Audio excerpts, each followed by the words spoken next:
Hey, this is Seth, the Imperial Riff Lord again, signing on. I wanted to do a quick video explaining how to read tablature or tab accurately because I have so many students who take more time than it seems reasonably necessary to digest this, and that is not a cut on them whatsoever. I get it that if you're not familiar with this and you don't do it all the time, and you haven't been doing it for a really long time, it's like any other skill. It takes a while to sink in. But as far as just interpreting tab charts, etc., then, that's what I'm here for. So let's get down to it.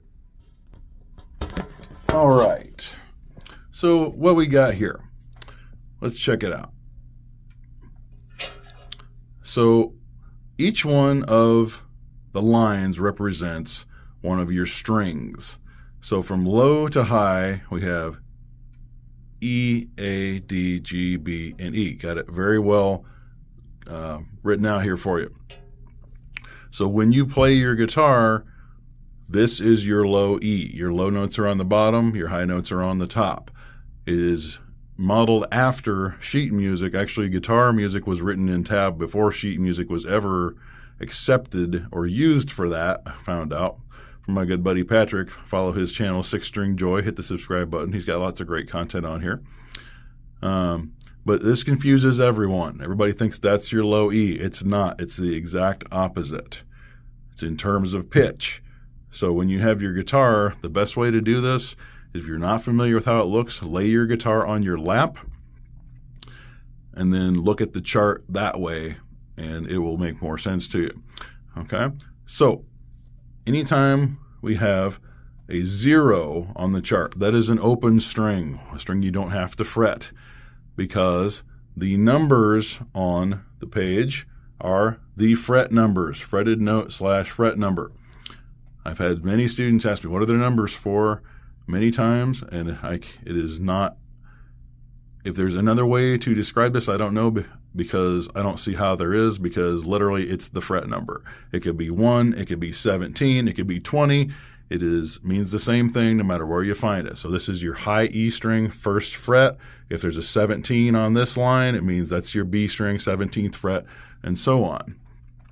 And there's a 0 for the open strings because you can't fret those strings, so you cannot assign a number to an open string. It's not possible. Okay? So then we go to over here. We have, see, everything is stacked on top of each other, here and here. This is all 6 of your open strings, so that means you're going to play them all at once. One pick stroke for everything. Just bam. So it could be just both of your E strings, could be your A and your E. Doesn't matter. If there's more than 2 strings or 2 notes that are stacked directly on top of each other like this, means you're going to play them at the same exact time. This just happens to be an A minor open chord in open position, first position. That'd be your open A, 2nd fret D, 2nd fret G, 1st fret B string, and then your open high E string. Your low E is not part of the chord, therefore it is not tabbed out. It's also not X'd out because that means something different, which we'll get to in a second. Okay? So then on this part of the chart, we see we've got the finger numbers. 1, 2, 3, and 4. Index, middle, ring, and pinky. 1 being your pointer finger, 2 being your middle finger, 3 being your ring finger, 4 being your pinky. It's super simple. Can't make that any easier. You got your picking directions. Down looks like a staple.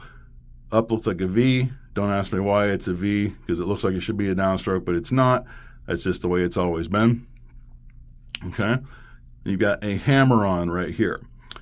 5 to 7, for instance. This is your high E string. You're going to pick this note, and you're going to hammer the next note with, say, this would be your index and ring finger, for example.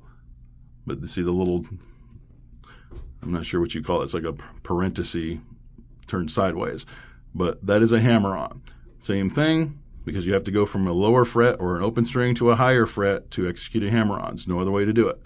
Then for a pull-off, it's 7 to 5, same string, but I pick this one and then I pull the string off because I have to pull off to the lower fret or the open string. It's always a higher fret to a lower fret or an open string. Then we have slides, same thing.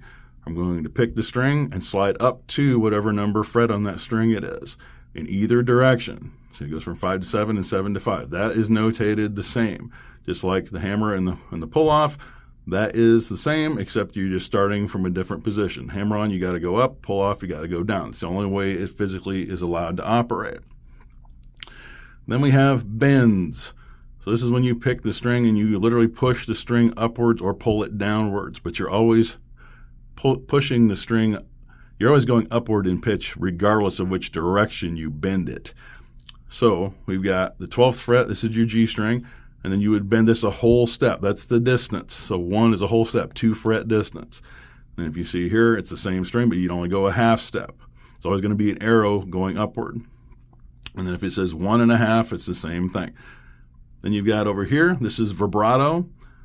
The further apart the squiggly line is, it means it's more of a wider vibrato. If the lines are closer together, it means it's more exaggerated or a faster kind of vibrato. And then if you see the X's on here, like a lot of times you'll rake the strings, but you'll mute them until you get to whatever note you want to ring out. That's what that would be, just be a downstroke, but you drag the pick across. Like if you play funk, or if you're doing something like, say, You Really Got Me by Van Halen, where you have to actually mute the strings with your fret hand, then this is the way that's represented on tab. They're just X'd out. So that is a quick explanation of tab and how to read it and interpret it. If you have any questions or comments, please put them in the comments below. Love to hear from you. And thanks for checking out. And if you like what you see, please hit the subscribe button. Thanks so much. See you next time. Rock on.